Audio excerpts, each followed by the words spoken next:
All right, Shalom Akim. First and foremost, I want to give all praises, honor, and glory to Yahweh, Bahashem, Yahweh Shai, Bahashem Rakakudash, and double honors to the elder apostles of Great Millstone, and citations to all the Akim out there pushing the word of Yahweh, Bahashem, Yahweh Shai, Bahashem Rakakudash in truth and in sincerity, Bahashem, Yahweh Shai, Bahashem Rakakudash, Barakatham to you all. All right, the topic of this lesson through the Spirit will be that the kingdom of heaven is for Israel. Okay, the Lord promised in the Holy Scriptures that he was going to give a kingdom, all right, the kingdom of heaven, to the Israelites, okay? And according to the Scriptures, that's an indisputable fact, okay? All these other nations have had their time to rule upon the earth, okay? And the Scriptures talk about in 2nd Ezra how Esau is the end of the world, but Jacob is the beginning of it that followeth, all right? So all these other nations have got a chance to rule the earth, okay?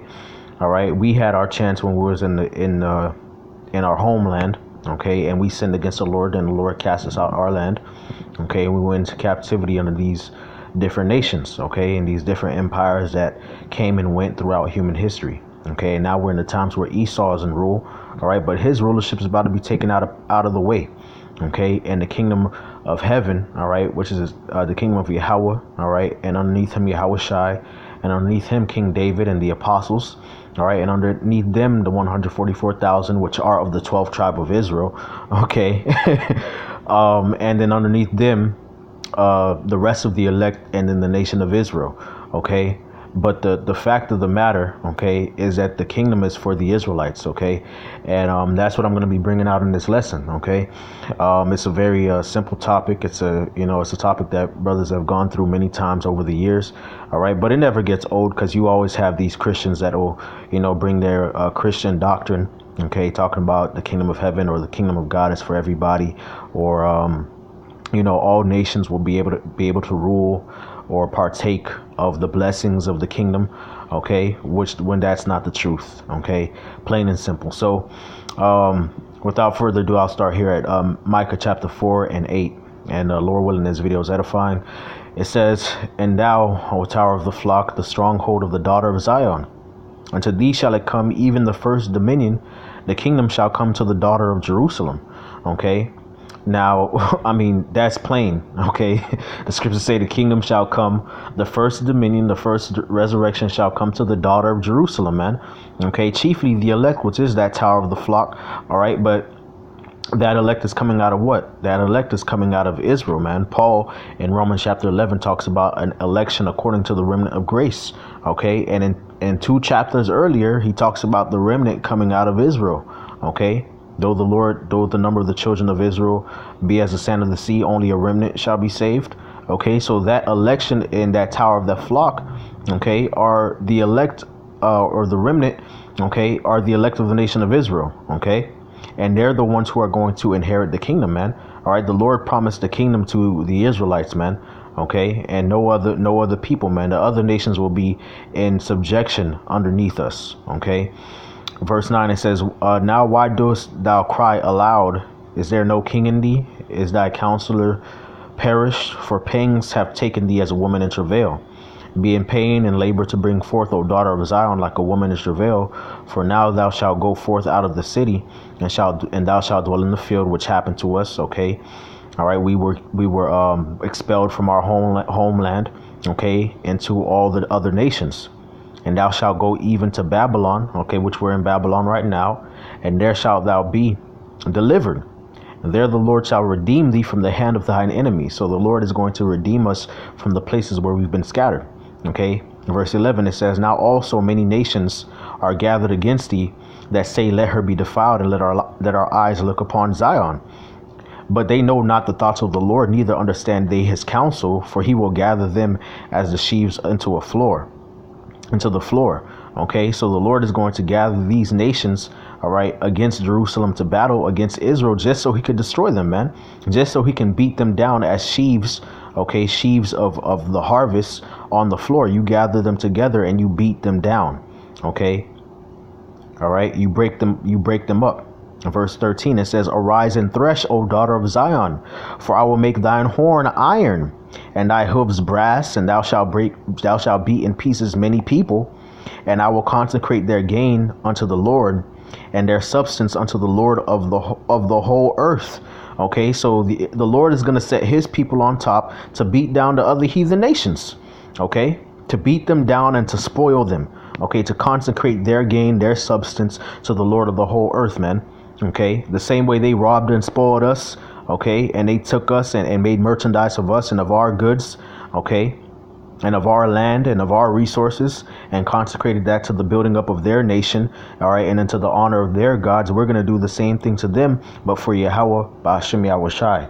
Okay, so moving forward into the lesson, I'd like to go to Daniel chapter 7, okay, which is one of my favorite chapters.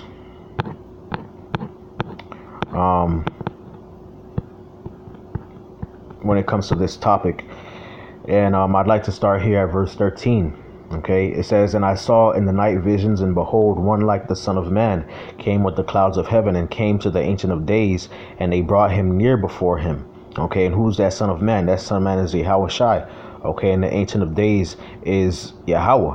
Okay, all right, and he came with the clouds of heaven to the Ancient of Days, and they brought him near before him, man. Okay, why? All right, so that he could do what? So that he could receive dominion. And there was given him dominion and glory and a kingdom, that all people, nations, and languages should serve him. His dominion is an everlasting dominion, which shall not pass away, in his kingdom that which shall not be destroyed. Okay, so from Yahweh shall receive dominion over all the earth, over all the nations. Okay, over all the kingdoms, over all the dominions of the earth. All right, and his kingdom is going to be everlasting. Okay. Now, when you jump further down, okay, it talks about the four beasts, okay, which was the Assyrian Babylonian Empire, was the first beast, like a lion, okay, with wings. Okay, then you had the Medo-Persian Empire, then you had the Greek Empire, then you had the Roman Empire. Okay, and now we're at the last tail end of a new reincarnated, if you will, Rome. Okay. All right, a revitalized Rome. Okay, that's what NATO and the EU is. All right, and after the dominion of these four beasts, okay, it says the saints of the Most High shall take the kingdom. Okay, verse 17 is where I'll be jumping down to. It says, "These great beasts, which are four kings, which shall arise out of the earth. But the saints of the Most High shall take the kingdom and possess the kingdom forever, even forever and ever." Okay, so after the four kingdoms rule, okay, the four kingdoms of these heathen nations, it says the saints of the Most High shall take the kingdom and possess the kingdom forever, even forever and ever, man. Okay, so that's also in parallel to what's written in Micah: "Arise and thresh, O daughter of Zion." Okay, and thresh the nations, man, and consecrate their gain unto the Lord of the whole earth, man. Okay, take the kingdom. All right, so who are the saints of the Most High, man? Okay, let's jump down to verse 27. Okay, right, it says, verse 27, it says, "And the kingdom and dominion and the greatness of the kingdom under the whole heaven shall be given to the people of the saints of the Most High." All right, so there's a people that are known as the saints of the Most High.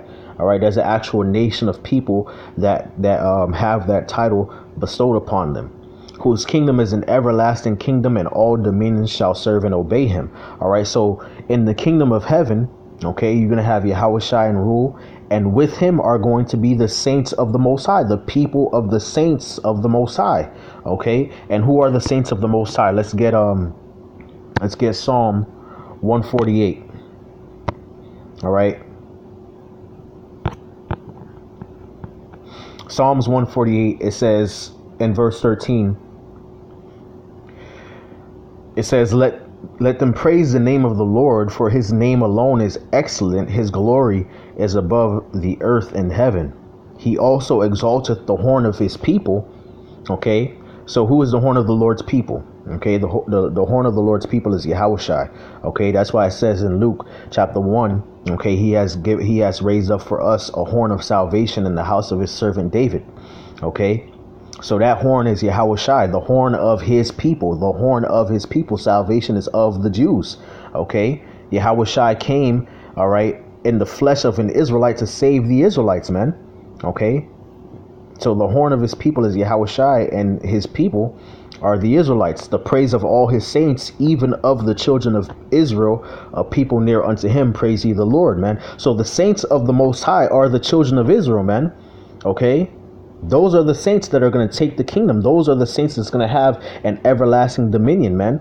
Okay, that's good. Well, matter of fact, I gotta go back to Daniel because I can't say it as well as Daniel recorded it. Okay, all right. This is what's going to be for the saints of the Most High, for the Israelites. Okay, and the kingdom and dominion and the greatness of the kingdom under the whole heaven shall be given to the people of the saints of the Most High, whose kingdom is an everlasting kingdom, and all dominion shall serve and obey him. Okay, so the Israelites are going to receive this everlasting kingdom, okay, from Yahweh Bashem Yahushai, all right, underneath Yahushai, man. All right, they're the ones who's going to have the kingdom and the greatness and the dominion of the kingdom under the whole heaven given unto them, man.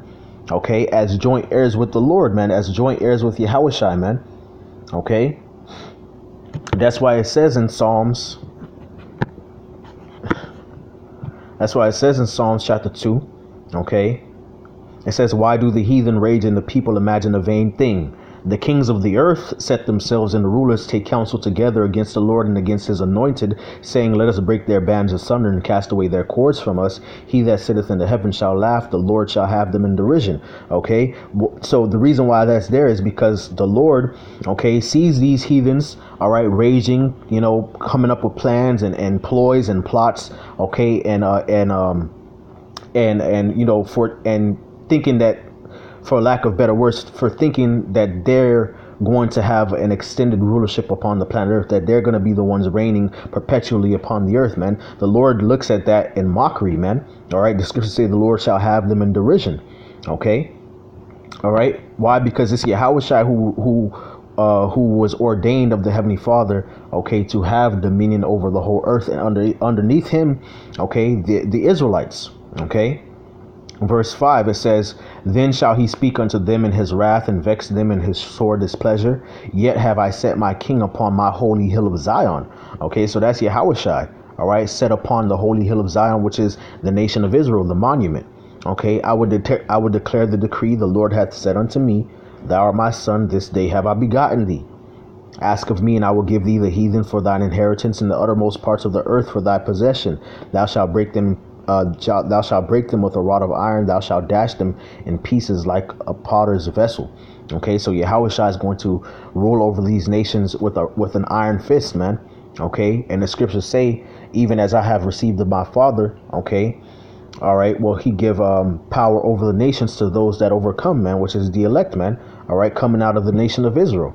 Okay, so it's Israel underneath Yahushua that's going to have dominion in the kingdom of heaven, man. It's going to be the kingdom of the nation of Israel. That's why, okay, matter of fact, in Acts chapter 1, okay, this is Acts chapter 1 and 5. I'll start at verse 6. It says, when they therefore were come together, they asked him, saying, Lord, wilt thou at this time restore again the kingdom to Israel? All right, so that's why the disciples asked that, because they knew that the Messiah coming, okay, was foretelling, all right, was a sign that the kingdom of heaven, which was for Israel, was going to be established, was going to be restored again. Okay, the Lord set Israel up to be a kings and priests, man, to be a kingdom of priests above all people that are upon the face of the earth, man. Okay, the Lord set Israel up for that, man. So when Israel fell, okay, the prophets were consistently prophesying over and over again about the Lord restoring the kingdom of Israel, about the Lord having mercy upon Israel, delivering Israel from under these heathens and setting them up on top, which was the rightful place of the nation of Israel in the first place, man. Okay, so that's why the disciples asked that question. And did the Lord rebuke them for that? No, he just said unto them, all right, verse 7, he said unto them, it is not for you to know the times or the seasons which the Father hath put in his own power. Okay, so he didn't rebuke them for that. He just told them that it wasn't the time yet for the kingdom to be given unto Israel, for the kingdom to be restored unto Israel, man. Okay, you got Christians that'll read this and say, oh, well, the disciples didn't understand at that time that that the kingdom wasn't about, the rulership of Israel specifically, just coming up with all kind of, rhetoric just to get around the point. Okay. But it's clear here that the disciples asked this clear question. Okay. And the Lord did not rebuke them. He just told them that it wasn't time yet, man. That's why when the apostles asked the Lord, okay, what shall we have therefore? He said, you're going to have 100-fold, and he shall sit upon 12 thrones, judging the 12 tribes of Israel. Okay. So that lets you know, man, who the rulership is for, man. Okay. What nation did the 12 disciples come from, man? Okay. The 12 apostles, they were Israelites, man. All right. Okay. Which actually brings me to my my next few points here. Okay. Let's get Matthew's first. Matthew's 10. All right. This is the gospel, man. The gospel of Matthew. Okay. Matthew chapter 10, verse 5. It says, these 12 Yahushua sent forth and commanded them, saying, go not into the way of the Gentiles, and into any of the cities of the Samaritans enter ye not, but go rather unto the lost sheep of the house of Israel. And as ye go, preach, saying, the kingdom of heaven is at hand. Okay, so who is the kingdom of heaven for? It's for the Israelites. Okay, it's for the house of Israel, man. Let them know that the kingdom of heaven is at hand. Okay, why? Because the kingdom of heaven is for them, man. We read that in Daniel chapter 7. Okay, the greatness of the kingdom under the whole heaven shall be given to the people of the saints of the Most High, man. And who are the people of the saints of the Most High? The Israelites. Okay, Psalm 148. All right. It's plain, man. All right, let's get Revelation 5. Okay. Revelation 5 and 8. It says, and when he had taken the book, the 4 beasts and the 24 elders fell down before the Lamb, having every one of them harps and golden vials full of odors, which are the prayers of the saints. And they sung, the saints, okay, there it goes again, the saints. And they sung a new song, saying, thou art worthy to take the book and to open the seals thereof, for thou wast slain and hast redeemed us to God by thy blood out of every kindred, okay, every kindred and tongue and people and nation, okay, and has made us unto our God kings and priests, and we shall reign upon the earth, man. Okay, who is that nation of kings and priests? Okay, let's get that in the Old Testament, kingdom of priests.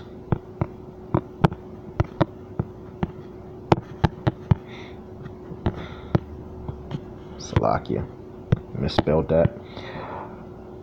Exodus 19 and 6. And ye shall be unto me a kingdom of priests and an holy nation. These are the words which thou shalt speak unto the children of Israel. Okay, so the kings and priests are of the earth. All right, are the children, which in the Hebrew is sons, are the sons of Israel, man. All right, and they're going to reign upon the earth, man. All right, they were the ones that the Lord came to redeem, okay, by his blood. Okay, and how do we know that? All right, when you go to the Old Testament, the Lord is called the Redeemer, the Holy One of Israel. Okay, Yahushua is called the Redeemer, the kinsman redeemer. He came to redeem his kinsmen. Okay, who were his kinsmen according to the flesh? Israelites, man. I mean, it's simple, man. All right, and it only makes sense, man, because when you go to Revelation 5, it says, thou hast made us unto our God kings and priests, and we shall reign upon the earth. So the kingdom of heaven is going to be on earth, and they're going to be kings and priests reigning on the earth. Okay, how are you going to be a king without subjects? How are you going to be a priest, okay, without people to minister priesthood to, all right, or to stand in the office of a priest for, as a mediator between God and men, okay, between God and the masses. All right, which goes to show you that there's obviously a separation, man. Okay, the Lord redeemed Israel. Okay, he's going to redeem Israel, us, from every kindred, tongue, and people and nation, and make us kings and priests, and we're going to reign upon the earth over the other kindreds, okay, the other people and tongues and nations of the earth, man. That's why Daniel 7 is written the way it's written, man. It only makes sense, man. It only makes sense. Ain't no two ways about it, man. It really isn't, man. Let's close out with this.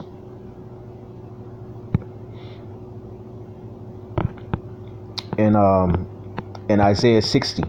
Okay, Isaiah 60 and 9, it says, surely the isles shall wait for me, and the ships of Tarshish first, to bring thy sons from far, their silver and their gold with them, unto the name of the Lord thy God, and to the Holy One of Israel, because he hath glorified thee. Okay, so these other nations going to be bringing their gold, their silver, and our children, okay, from all over the globe, all right, unto the name of the Lord, unto the Holy One of Israel. Why? Because he hath glorified thee, man. Who's the thee? Israel. Okay, who's the God of Israel? The Yahweh. Okay, that's why it says the Lord thy God. All right, it's possessive, man.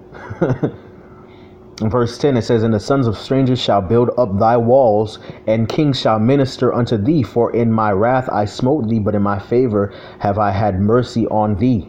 Okay? All right. So the other nations, the other heathen nations, their children, their sons are going to build up our palaces, our walls, our cities. Their kings are going to be our ministers, man. That's why it says in Psalms, man. Matter of fact, let's get that in Psalm 149, I believe.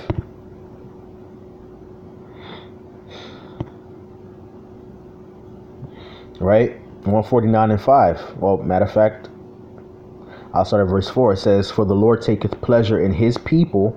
All right, that's the Israelites. He will beautify the meek with salvation. Let the saints be joyful in glory. Who are the saints? The Israelites. Psalm 148. All right, 13 and 14. All right, even of the children of Israel. Let them sing aloud upon their beds. Let the high praises of the Most High be in their mouth, and a two-edged sword in their hand, to execute vengeance upon the heathen and punishments upon the people, to bind their kings with chains and their nobles with fetters of iron, to execute upon them the judgments written. This honor have all his saints, praise ye the Lord. Okay, so the Lord is going to use his people to execute vengeance upon the heathen, punishments upon the people, to take their kings and put them in chains, man. Their nobles and fetters of iron, which means what? They're going to be our slaves. All right. That's the next world power. The next world power is not Russia, it's not China, it's not Iran, it's not the United States, it's not none of these other nations. The next world power is the nation of Israel underneath Yahweh and King David and the rest of the apostles, man. Underneath Yahweh, man. That's the future of the world, man. That's the next world power that's coming up. Okay. Now let's go back to Isaiah 60. Okay. Isaiah 60 and 10, it says, the sons of strangers shall build up thy walls, and kings shall minister unto thee. So they're going to be our servants, our slaves. For in my wrath I smote thee, but in my favor have I had mercy on thee, man. So the Lord smote us. All right. He afflicted us. He chastised us, but he's going to have mercy upon us, man. Okay. Verse 11, therefore thy gates shall be open continually, they shall not be shut day nor night, that men may bring unto thee the forces of the Gentiles, and that their kings may be brought. Okay, so they're going to bring to us their resources, their goods, man. Okay, their higher ups are going to be brought to serve us, man. That's the narrative, man. Not what they're teaching you in the Christian church, man. Not what they're teaching in the Christian church. Okay, what's that? What's the word for forces? All right, Strong's H2428. All right, Kayal. All right, Kayal, which is strength, might, efficiency, wealth, army, strength, ability, efficiency, wealth, force, army. Okay, so to bring their wealth, their riches, their goods. All right, that includes human labor too, man. Okay.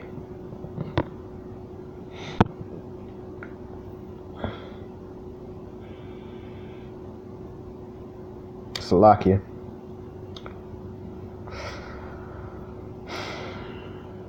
All right, let's go back. Okay, so it says, therefore thy gates shall be opened continually, that they shall not be shut day nor night, that men may bring unto thee the forces of the Gentiles, and that their kings may be brought. For the nation and kingdom that will not serve thee shall perish, yea, those nations shall be utterly wasted. All right. So if the heathen nations don't want to serve us, they're gonna get destroyed, man. Okay, they're gonna have to bear their judgment. Okay, why? Because the Lord is glorifying Israel, man. They all had their turn.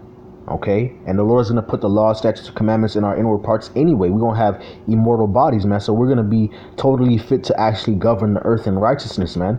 That's not gonna be their lot, man. So they better serve us or else. Okay, that's how the Lord sees it. Verse 13, the glory of Lebanon shall come unto thee, the fir tree, the pine, and the box together, to beautify the place of my sanctuary, and to make the place of my feet glorious. The sons also of them that afflicted thee shall come bending unto thee, and they that despise thee shall bow themselves down at the soles of thy feet. And they shall call thee the city of the Lord, the Zion of the Holy One of Israel. I mean, dang, man. I mean, that's plain, man.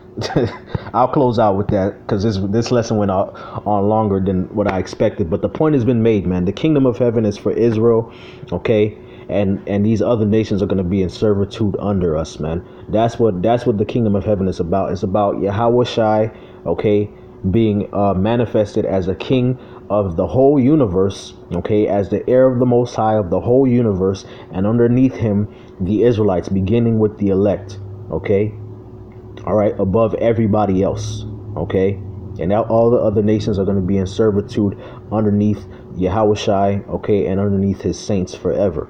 All right. So with that, I want to give all praises, honor, and glory to Yahweh, Ba'ashem Yahweh Shai, Ba'ashem Rakakwadash, and double honors to the elder apostles of Great Millstone, and salutations to all the Akim out there pushing the word of Yahweh, Ba'ashem Yahweh Shai, Ba'ashem Rakakwadash, and truth and sincerity, Yahweh, Ba'ashem Yahweh Shai, Ba'ashem Rakakwadash, Barakatam to you all. And with that, I want to say Shalom.